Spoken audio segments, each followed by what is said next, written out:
Jelajahi cara baru mendapatkan informasi. Download Metro TV Extend sekarang.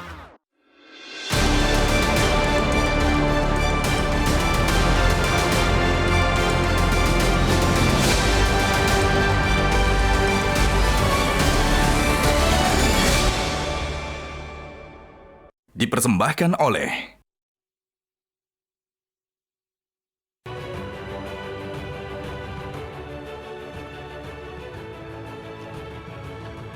Selamat malam para pemirsa, ketemu lagi di Hot Room dengan saya Hotman Paris.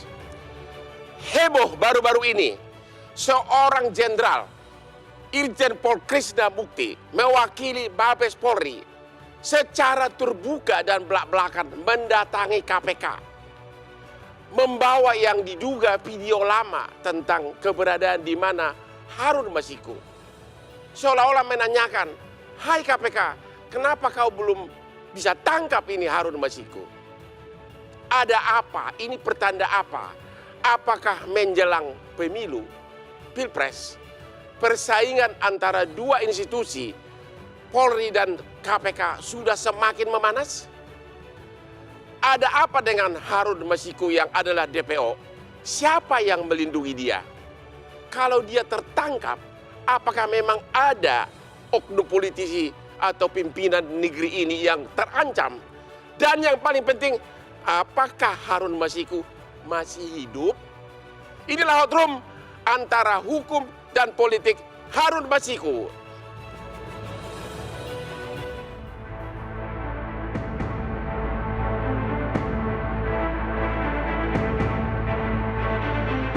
Kami menduga keras ada seseorang yang memiliki posisi amat strategis di suatu institusi partai politik yang diyakini akan ikut terseret proses hukum jika Harun Masiku ditangkap, dan KPK kami yakin sedang melindungi itu.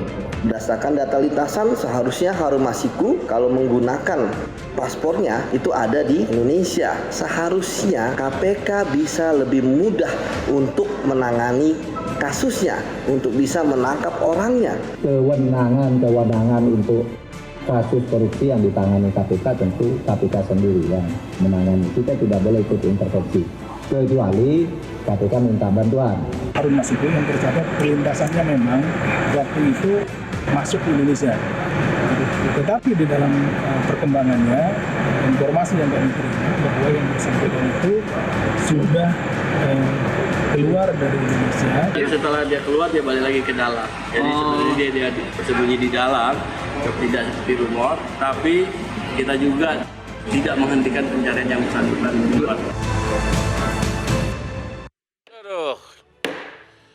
Seperti biasa, diskusi Hotman Paris tidak akan lancar tanpa kopi kesayangan. White Kopi, kopi luwak yang buat Hotman selalu menang dalam perdebatan. Benar-benar kopi yang paling segar dan nikmat. Pak Boyamin Saiman, Maki, masyarakat anti korupsi. Irjen Pol Krisnamukti mendatangi KPK baru-baru ini. Apa benar yang memberitahukan bahwa Harun Masiku ada di Indonesia? Apa benar yang dibawa itu bukan video baru tentang di mana keberadaan Harun Masiku, tapi video yang sudah lama, yang sudah 2 tahun. Dan yang kedua, ada apa ini? Coba analisa, apa benar ada persaingan antara KPK dan Polri? Ya, kalau video itu kan kemudian Pak Krisnamurti jumpa pers lagi setelah dari KPK di Mabes Polri. Ya. Setelah ditanya wartawan, itu adalah data yang tahun 2020. Diakui. Iya. Kan tapi dibawa baru tahun 2023. Iya. Oke, terus? Artinya itu kan kalau begitu, apa yang tadinya dibawa ke KPK itu saya kira saya di wawancara wartawan satu itu sudah saya dukung penuh, ini berarti artinya sebentar lagi ditangkap nih gitu. Yeah. Pikiran saya begitu kalau ini sama Mabes Polri sampai kepala divisi Ubinter yang bintang 2 jenderal begitu datang, ini sudah bukan main-main lagi nih. Yeah. Dan saya pikir habis itu pasti ketangkep gitu. Ini kan seperti pemanasan, kalau biasanya polisi itu sebenarnya sudah nangkep tapi pura-pura ini baru akan nyari. Terus besok lagi diumumkan ditangkap gitu biar heboh gitu. Saya pikir begitu gitu tadinya. Saya udah prediksinya mau sebenarnya besok ini tinggal pengumuman bahwa sebenarnya yang bersangkutan sudah ditangkap gitu. Tapi Ternyata sorenya ada jumpa pers lagi bahwa itu data yang tahun 2020. Video tentang keberadaan Harun Masiku tahun 2020. Iya, yang di bandara masuk, ada CCTV-nya yang dibuka Tempo itu sebenarnya. Di bawah tahun 2023 bulan Agustus. Iya. Analisa saudara, ada apa nih kok sampai Mabes Polri mengirimkan resmi ke KPK di hadapan wartawan? Ada apa? Ya, kalau dulu kira-kira melindungi seseorang, Ya. nah sekarang malah justru dipakai untuk menyerang seseorang yang dilindungi itu. Gitu. Kenapa? Siapa yang menyerang siapa dan siapa nih? Siapa? Ya, saya kan politisi Orde Baru 97 sudah jadi DPRD Solo ya. Politik ya begitu-begitulah. Siapa lawan, siapa kawan tetap akan berubah-ubah dalam waktu jam dan detik, bukan hanya hari gitu. Coba lebih spesifik, Anda mengatakan bahwa sudah terjadi persaingan antara Polri dengan KPK menjelang Pilpres? Yes or no? Yes. Penjelasannya silahkan pemirsa memahami sendiri-sendiri. Begitu. Ya. Jadi seolah-olah Krishna Mukti mau menunjukkan ke publik, hey, lu kenapa belum bisa tangkap itu kata KPK begitu? Ya, dan nanti mudah-mudahan apapun prosesnya, Polri akan mampu menangkap tidak waktu lama. Karena ini kan menjadi seperti diledek gitu. Ngapain bintang 2 ke KPK begitu kalau tidak akan bisa nangkap kan gitu kan. Mudah-mudahan ada jawaban segera gitu. Mudah-mudahan ada jawaban segera. Saya mau tanya dulu Pak Muhammad Praswat, Anda adalah penyidik KPK yang adalah ditunjuk sebagai tim buruh sergap untuk menangkap Harun Masiku.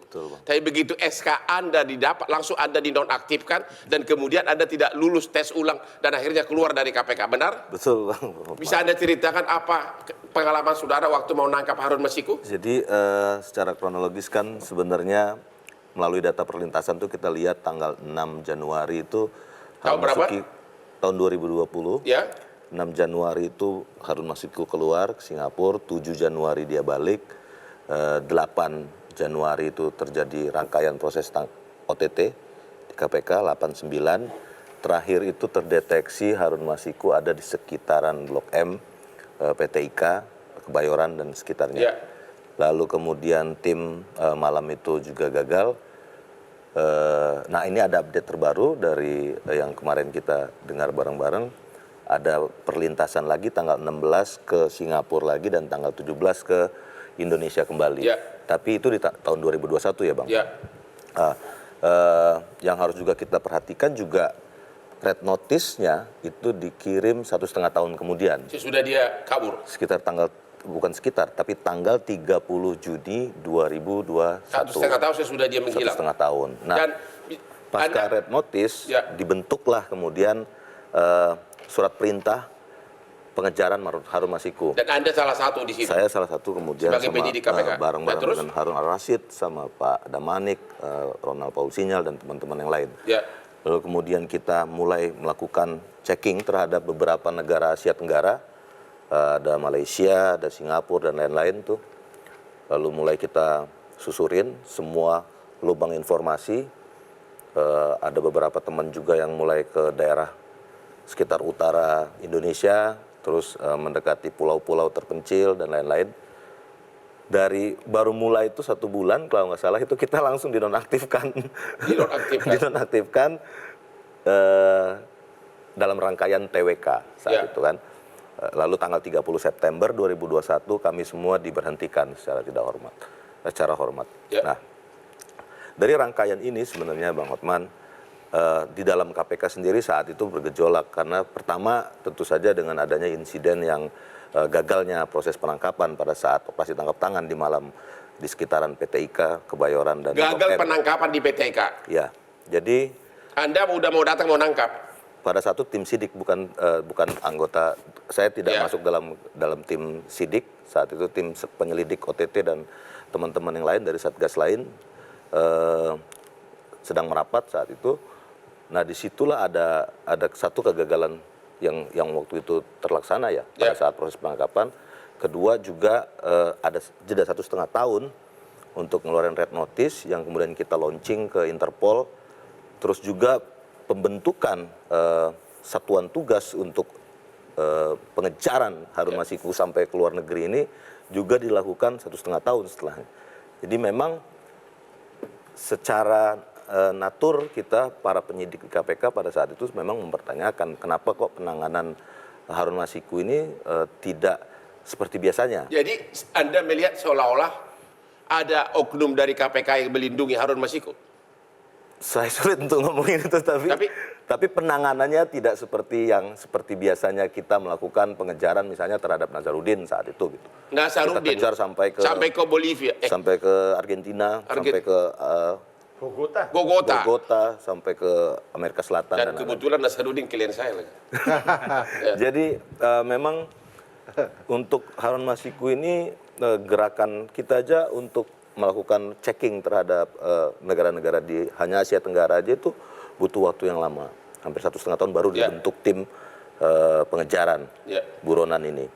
Di mana saya termasuk dalam salah satu. Jadi Anda menyimpulkan bahwa memang sengaja diperlambat atau memang tidak ada niat atau memang dibiarkan Harun Masiku ini? Pada saat itu kami mempertanyakan tentu saja, karena budaya di KPK itu kan egalitarian. Jadi penyidik itu dalam setiap ekspos perkara itu selalu bertanya tentang apa dan mengusulkan tentu saja kepada pimpinan apa yang akan kita lakukan, mengejar ini, kita kejar ke Makassar, kita kejar ke Batam, kita kejar ke Singapura dan lain-lain lah. Banyak tindakan-tindakan yang kita usulkan sebagai renlit, karena pada saat itu waktu itu masih dalam proses buronan, namun setelah dia ditersangkakan kan jadi rendik. Tapi sepertinya tidak berjalan, Bang. Sehingga kemudian kami harus dibentuklah tim di luar tim penyidikan. Karena beban pengejaran buronan sebenarnya secara SOP di KPK itu ada tanggung jawabnya ada di tim penyidikan. Anda begitu dibentuk tim, langsung dicopot juga kemudian? Kami di luar tim penyidikan, dibentuklah. Jadi semacam second opinion lah. Semacam second opinion, tapi langsung dinonaktifkan saat itu. Langsung dinonaktifkan Anda. Oke, kita istirahat dulu. Kita akan tanya dulu nanti kepada Pak Saud Situmorang, mantan Wakil Ketua KPK. Oke? Ketemu lagi di Hot Room.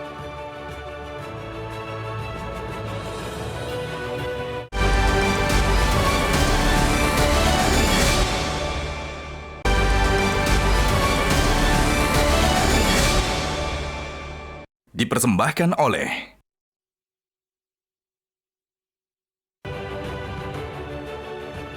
Ketemu lagi di Hot Room. Bapak Saud Situmorang, mantan Wakil Ketua KPK. Katanya Harun Masiku, kata mantan penyidik KPK ini, sudah ada waktu itu diidentifikasi ada di komplek PTKI. PT IKA.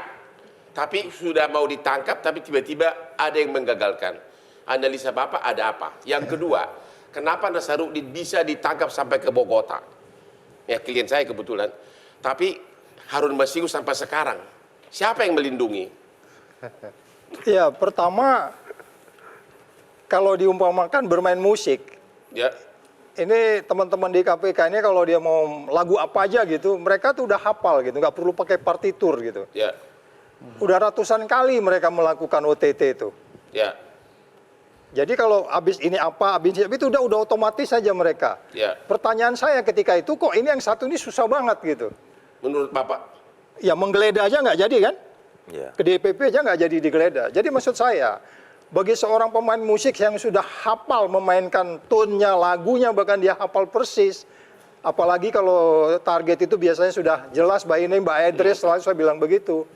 Ini menjadi susah, jadi pertanyaan besar. Kenapa? Yang sudah ratusan kali, kok yang satu ini susah. Bahkan itu nggak di luar kota. Mereka biasa kerja di luar kota, bahkan di Medan yang mereka nggak tahu. Kalau Jakarta ini udah hafal mereka. Jadi nggak ada hambatan sebenarnya. Analisa sebenarnya. Bapak, apa memang ada oknum di KPK melindungi Harun Masiku? Saya pikir secara keseluruhan memang dimulai dari gagalnya kita menghempang Undang-Undang KPK, Undang-Undang 19. Karena kita gagal, kemudian tuh nilai itu berubah. Nilainya berubah, terus kemudian pola pikir berubah, kemudian statusnya nggak berubah, independensinya berubah, orkestrasinya berubah, dan semuanya itu sudah main kayak berbuat sendiri, tidak sesuai dengan ritme yang sudah biasa dilakukan. Jadi pertanyaannya kembali lagi, ini as a matter of leadership.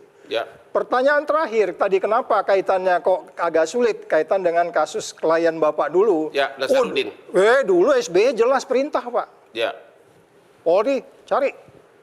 kerjasama sama KPK. Yang sekarang ada nggak perintah kayak begitu?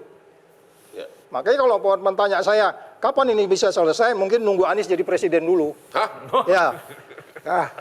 Saya nanya. Tapi co-host dulu. Ya. Pertanyaannya ini meskipun dia bisa buka rahasia. Sprint lead itu di zaman Pak Saud bukan?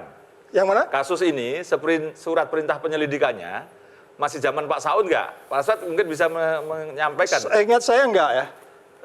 Ingat saya enggak? Saya kebetulan bukan tim lidik dan tim OTT-nya. Bisa jadi sprint lead sudah zaman Pak Saud loh itu. Enggak, karena itu kan kalau lihat dari pemilunya bisa iya, karena pemilunya kan 2019. 2019. Dan ini belum dilantik loh DPR-nya. Ya, orangnya meninggal, kemudian itu persoalannya. Tapi kan itu bulan berapa ya? Pemilu bulan berapa tuh? Bulan Oktoberan something kan gitu ya? April, bukan? April, ya. April.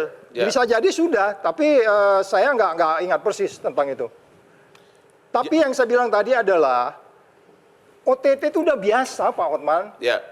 Mereka itu udah otomatis harus gimana. Dan ini nggak pernah terjadi OTT bikin tim baru. Ya.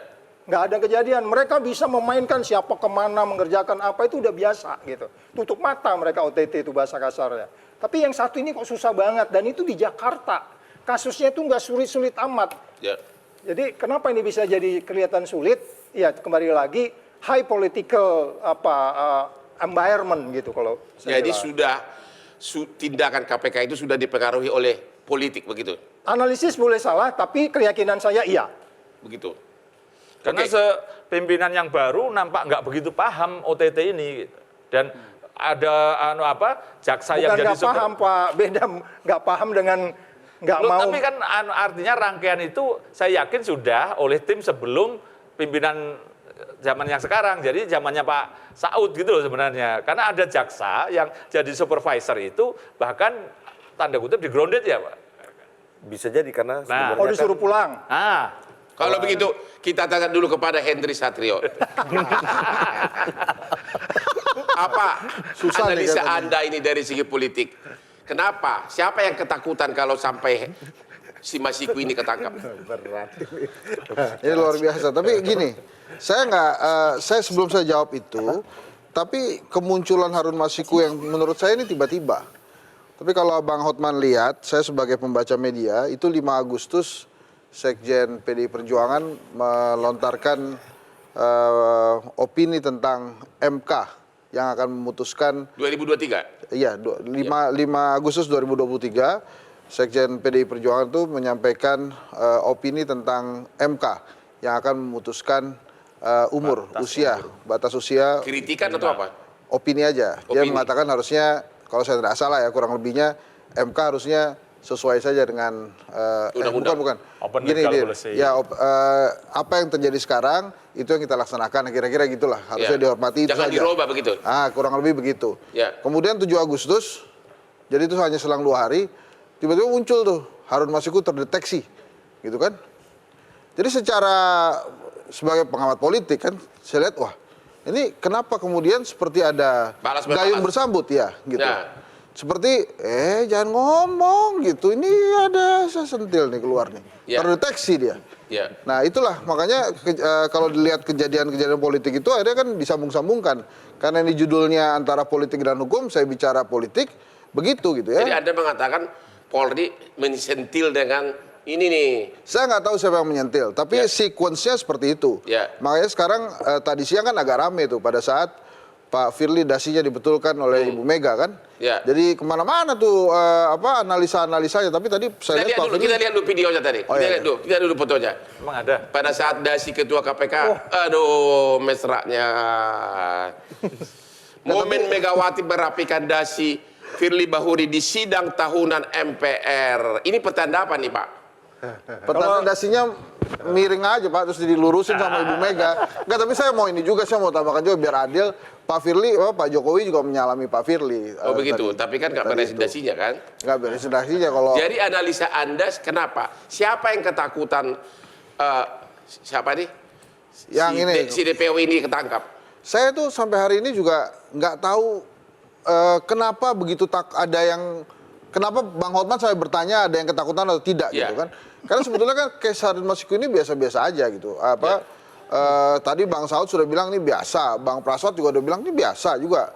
Bang Boyamin aja agak-agak sentil gitu kan. Jadi kalau menurut saya pertanyaan bagus di acara ini antara hukum dan politik ini kan mau yang mana. Nah kalau saya melihatnya karena Harun Masiku adalah tokoh politik gitu ya. Kemudian kejadiannya juga dalam rangka sebuah kejadian politik gitu ya.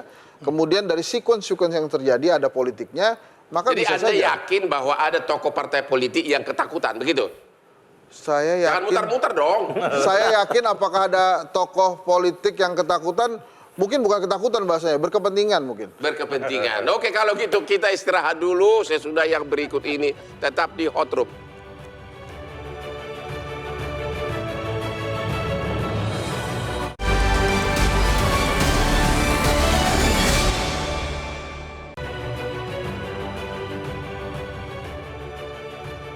Harun Masiku, masih hidupkah kau? Di mana kau berada? Kalau kau masih hidup, jangan lupa menikmati White Kopi Kopi Luwak, kopi kesayangan Hotman. Untuk memenangkan perdebatan. Enak banget. Bapak Ferry Amsari. Siap. Apa yang terjadi antara PDIP dengan Harun Masiku ini? Ya, kalau apa yang terjadi? Lebih susah lagi ya. pertanyaannya. Yang kedua, apa bedanya Harun Masiku dengan Mulan Jamila? Kenapa sampai diperjuangkan Harun Masiku yang suaranya kecil tapi digolkan untuk lolos jadi anggota DPR? Ya, perlu dijelaskan konsep di Undang-Undang 17 ya, Undang-Undang MD3 bahwa ada beberapa hal yang berkaitan dengan pergantian anggota DPR. Disebut dengan pemberhentian antara waktu, pergantian antara waktu, dan pemberhentian sementara. Ya. Konsekuensi itu punya cara berpikir yang berbeda-beda. Ya. Kalau pemberhentian antara waktu itu cenderung misalnya ada anggota DPR yang meninggal dunia. Ya. Kalau pergantian bisa karena diberhentikan dan segala macamnya. Nah kasus Harun Masiku ini agak sedikit unik Bang. Karena orang yang dia gantikan itu meninggal dunia sebelum dibacakan sumpah periode berikutnya, 2019 hingga 2024. Nah, yang mestinya naik logikanya kan urutan kedua. Bukan Harun Masiku. Bukan Harun Masiku yang berada di urutan ke-6. Itu agak sama kalau bicara urutan-urutan itu dengan Mulan Jamila ya. Tapi bedanya adalah ini memang meninggal sebelum proses sumpah dan ada ruang sebenarnya menarik-narik ke konteks yang berbeda yaitu pergantian antar waktu. Ya. Sebenarnya karena dia belum disumpah dia tidak bisa dianggap sebagai anggota DPR. Ya.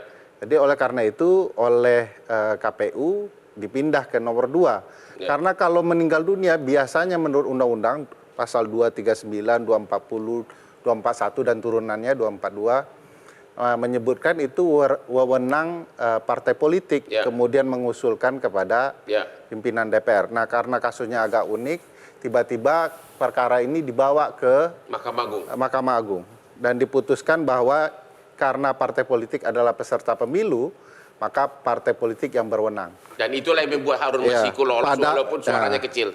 Padahal di ketentuan yang lain disebutkan bahwa ini ada kewenangan pimpinan DPR memberitahukan. Ini ada satu anggotanya yang belum diisi nih. Ganti dong. Nah lumrahnya urutan kedua. Itu sebabnya ada rangkaian permainan menurut saya ya dalam perspektif pasal-pasal ini antara KPU-nya, Harun Masiku yang berada di urutan ke-6 yang ingin lompat menjadi urutan kedua sehingga dia yang menjadi penggantinya. Lalu ada orang partai politik, dalam konteks ini bisa pimpinan, yaitu ketua umum atau sekjen partai. Untuk clear hal seperti ini tentu diperlukan proses penyelidikan. Itu tugas Abung lah, Praswat dan Pak SS ya. Tapi kurang lebih ini pasti ada unsur pimpinan yang kemudian menentukan siapa yang berhak menggantikan Pak Nazarudin Kemas yang meninggal dunia.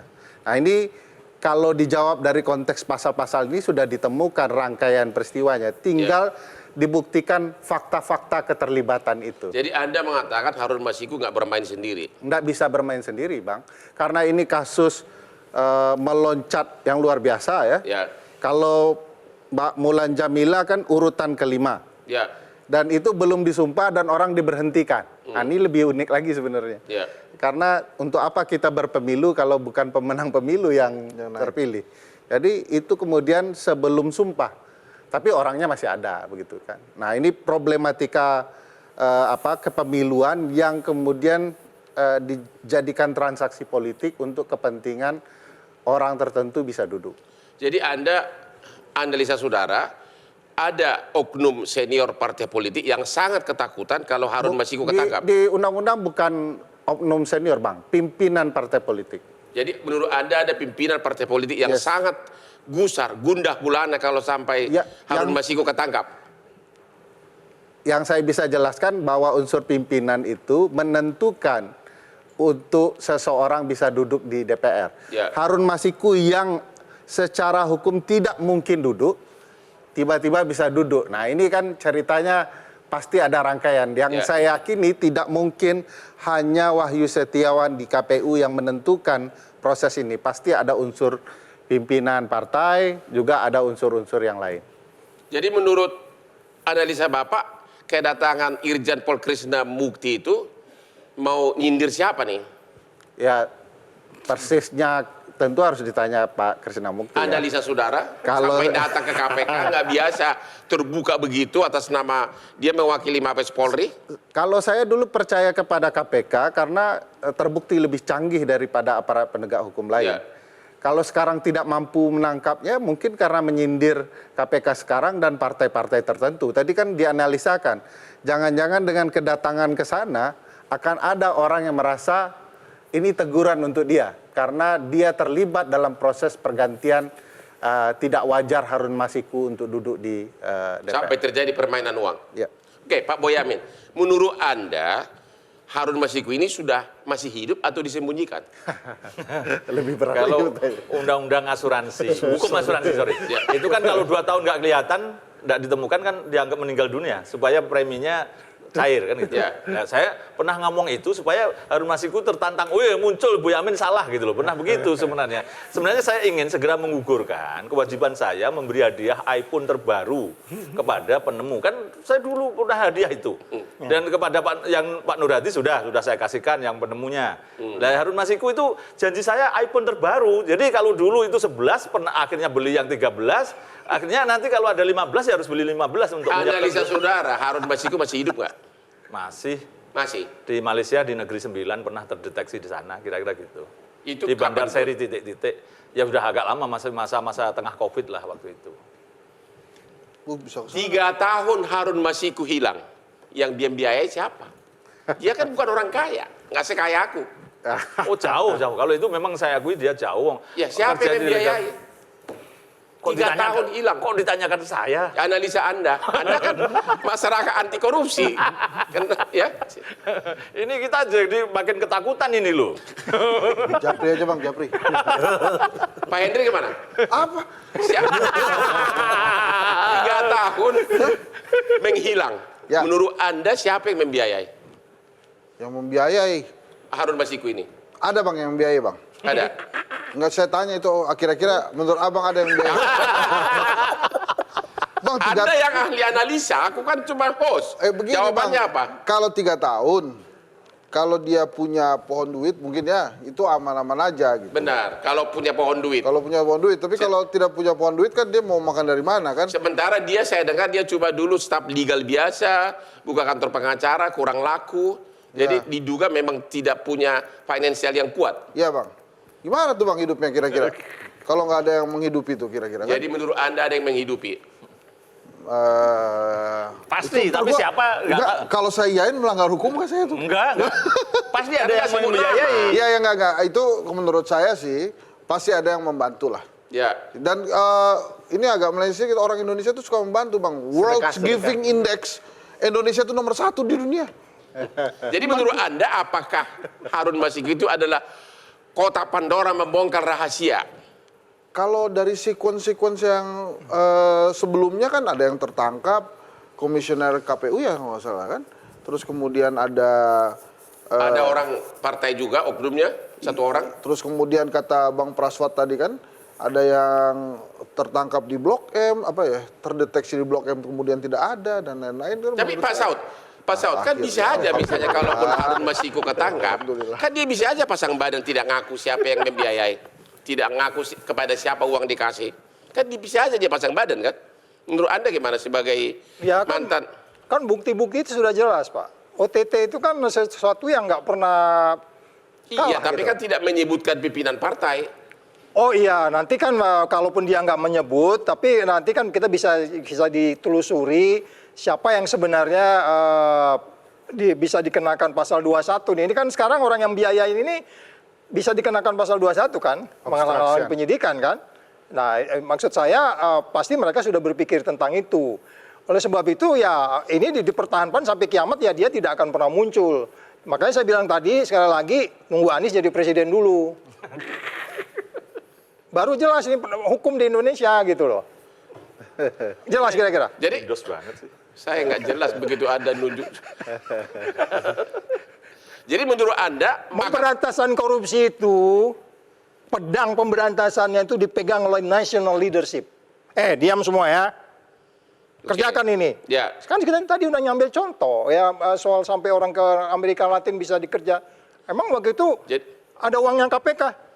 Uang KPK berapa nyewa pesawat aja? Coba. Presiden bilang berangkat, cari pesawat, kejar. Jadi menurut Anda KPK itu lemah atau tidak sekarang ini?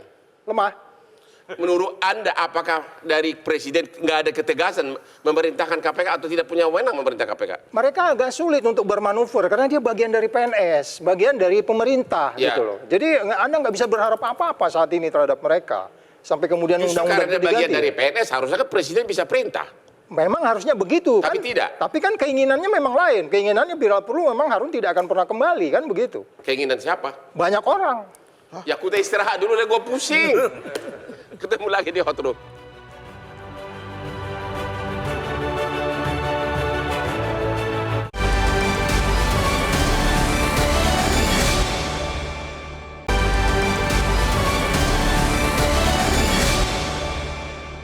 Dipersembahkan oleh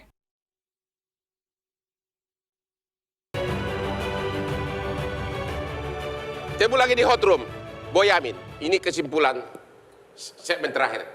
Ketika Irjen Pol Krisnamukti datang ke KPK, orang berharap dia membawa video terbaru di mana keberadaan dari Harun Masiku. Ternyata yang dibawa adalah video tahun 2020.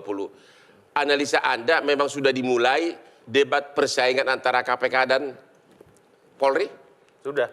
Sebenarnya ini kan Pak Krisnamurti itu mencoba menetralkan kembali. Ya. Karena saya yakin pasti akan ketangkap dalam waktu dekat ini. Karena selevel dulu yang hanya pemalsuan aja orang di Malaysia bisa diambil kok oleh Hubinter kok. Apalagi ini profil tinggi Krisnamurti. Ini saya yakin akan diambil kesempatan untuk prestasinya Pak Krisnamurti dan nanti bisa naik pangkat lagi. Gitu. Ya. Dan saya yakin akan ketangkap. Nggak akan lama lagi. Yakin akan ketangkap, tapi yang dibawa video lama, ya 2 tahun itu lalu. untuk netralkan, karena sudah terlalu ramai siang, sore ya, untuk netralkan, maka ya pura-pura ngomong yang lama gitu. Kan boleh saya analisa begitu, menganalisa. Jadi kedatangan Krisnamukti bukan untuk nyindir KPK? Bukan, ini akan serius itu. Akan serius. Pak Henry gimana? Akan serius ya? Ya, betul. Menurut saya ya akan serius. Jadi, tapi kalau kita kembali lagi sebagai itu ya, antara politik dan hukum, kalau memang benar-benar serius, maka ini akan memanas betul-betul politiknya ini. Ya. Karena pertarungannya kan nggak mungkin pertarungan internal saja. Kalau udah begini kan artinya sudah pertarungan antar eksternal, antar kepentingan.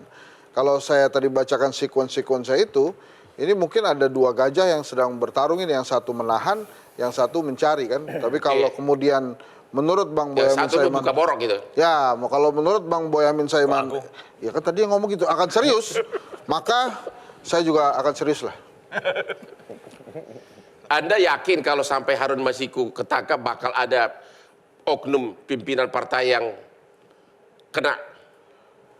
Wah, kalau begitu orang hukum yang lebih paham, Bang. Tapi menurut saya pastinya begitu tertangkap ini akan membuka banyak hal gitu ya yang menyebabkan memang 2024 itu akan bukan hangat lagi, tapi memang memanas. Pertarungan makanya itu. Pak Ferry Amsari, analisa Anda. Kalau menurut Bang Boy dan Bang Hensat, ini pasti serius. Kalau kita lihat konteks ketentuan undang-undang, sebenarnya relasinya sudah tidak kabur. Siapa terlibat dan bagaimana proses keterlibatan itu. Sayangnya memang dari semenjak dinyatakan terlibat kasus suap anggota KPU sampai sekarang tidak berhasil diproses secara hukum. Nah, memang ada indikasi kondisi politik lah yang membuat ini menjadi serius. Anda yakin nggak selama pimpinan KPK yang sekarang masih menjabat, Harun Masiku tidak akan ketangkap? Saya bisa dua hal. Saya yakin tidak tertangkap karena ada kepentingan politik di baliknya. Saya juga yakin akan tertangkap karena ada kepentingan politik juga di dalamnya. Karena Tapi Bang Hotman, Jadi kalau dua kubu bersaing begitu? yes, nggak, tapi kalau untuk citra, saya rasa ini dua-duanya ini ya, misalnya ini kemudian secara politik menjadi serius. Ini dua-duanya antara KPK dan Polri akan sangat serius dulu-duluan untuk menangkap si Harun Masiku karena sudah terbuka ke publik dan publik menunggu itu. Sehingga tidak ada lagi yang bisa mengcover hal ini supaya tidak kelihatan. Nah, kalau sudah begitu, pasti KPK sama Polri akan dulu-duluan antara Pak Firly menjaga citra KPK, kemudian juga dengan Dan ini akan meledak sebelum Pilpres. Harusnya iya Bang, karena kan sudah terbuka gamblang tuh ya. Ya kan, bantuin dong. Nah, Praswan, Anda dengan kepemimpinan KPK sekarang, Anda yakin Harun Masiku bakal ketangkap? Ada 2 poin sebenarnya Bang Hotman tadi melihat diskusi para senior, saya nggak berani keilmuan saya untuk menyela, tapi satu, buronan itu butuh uang banyak. Ya. Jangankan perpindahan antar negara, perpindahan antar kota itu butuh uang tunai yang banyak. Ya. Sementara Harun Masiku saat itu kita pelajari kondisi keuangannya nggak sekuat itu. Ya, hanya staf legal biasa. Artinya pasti ada yang membiayai membackup biayanya. Yang kedua, saya waktu itu selalu ngomong, unik karakter buronan-buronan di Indonesia ini unik Pak Bang Hotman. Karena selalu pengen pulang kampung. Lebaran pengen pulang. Ketemu istri. Dia pengen kumpul sama ibunya, istrinya, anak-anaknya. Jadi anaknya wisuda aja dia pulang. Anaknya nikah dia pulang. Jadi makanya waktu itu kita selalu tempel seluruh keluarganya karena kita tahu karakteristik seluruh buronan yang pernah kita kejar di KPK itu selalu ingin pulang. Ya. Entah bagaimana caranya dia mau pulang. Ya. Jangankan yang nggak ada uang ya, yang uangnya triliunan aja pengen pulang, dia sanggup bayar berapa triliun aja supaya bisa pulang. Ya. Kasus kemarin kan, berapa triliun aja saya bayar, yang penting saya bisa pulang. Ya. Artinya pasti bisa ditangkap. Dan saya setuju dengan pendapat kalau Bang stake Bonyamin. out dan surveillance-nya benar. Benar. Siap, salah. Dan ini tidak berlaku. Analisa Anda tidak berlaku untuk kasus Harun Masiku ini. Betul, karena satu, dia dilindungi oleh seseorang yang pasti sangat punya kekuatan keuangan yang kuat, dan kemudian juga pasti juga punya nggak cuma sekedar uang, tapi juga punya jaringan. Jadi analisa saudara, Harun Masiku bukan melarikan diri tapi disembunyikan. Pasti disembunyikan. Gimana Pak Saud Sitomorang, analisa saudara, apakah Harun Masiku ketangkap selama ketua KPK masih menjabat yang sekarang? Saya ini jangan kampanye lagi ya. Enggak, cukup 2 kali. Jangan kampanye Pilpres. Tanpa nyebut juga dia menang kok. Ya. Karena rakyat sudah simpatik. Jadi maksud saya gini loh, kalau pemberantasan korupsi, saya itu bahkan pernah kejadian saya nggak percaya pada diri saya sendiri. Apalagi saya percaya dengan gedung-gedung yang sekarang di tempat di mana orang bisa menentukan ini. Maksud saya adalah ini persoalannya sangat kompleks karena pertaruhannya sangat banyak. Pertaruhannya sangat high profile ya, yang menurut saya menyangkut banyak citra yang harus dipertahankan. Terus kemudian ada persoalan juga dikaitkan dengan posisi yang tadi sudah disebut soal election dan seterusnya. Makanya kalau ada sequence belakangan ini, saya menganggap, saya nggak percaya juga niat datangnya itu apa gitu. Apa memang datang itu juga izin Polri dan Kapolri dan seterusnya. Saya tidak dalam posisi tidak pernah mempercayai siapa pun di Republik ini kalau pemberantasan korupsi. Even diri saya sendirinya saya nggak percaya. Jadi Anda mengatakan tidak akan ketangkap selama pimpinan KPK sekarang? Ya itu kan kesimpulan saya. Dan Anda berkesimpulan juga bahwa Harun Masiku itu memang disembunyikan? Ya, tetapi ada yang membiayai? Ya, karena memang kayak kalau kita masih mengatakan ada aksi reaksi kemarin, berarti kan memang ada sinyal yang mereka tangkap. Yang saya katakan tadi, kalau memang betul surveillance, take out, penyadapan, terus kemudian penjejakan ikut dilakukan dengan baik. Kalau enggak, mereka juga tidak berani menyebutkan sejumlah data yang ada. Walaupun menunjukkan video lama, bisa jadi juga ada video baru gitu. Ya. Jadinya kalau itu benar gitu ya. Oleh sebab itu saya pada posisi saat ini tidak percaya siapapun. Ini ada permainan apa Jadi menurut Bapak tidak akan ketangkap sebelum pemilu 2024? Saya nggak usah ulang lagi tadi, yang kan tunggu presiden baru. Oke, jangan kampanye, nggak boleh kampanye. Oke, sebagai kesimpulan, menjelang Pilpres dalam waktu dekat bakal makin seru pertarungan antara hukum dan politik. Anda tidak akan bisa bedakan lagi mana politik, mana hukum. Dan pertarungan antara institusi bakal makin seru. Mari kita sama-sama menunggu apa yang akan terjadi. Jangan lupa selalu nonton Hot Room di Metro TV setiap Rabu malam jam 9.30 malam. Yang hot-hot karena hostnya sangat hot.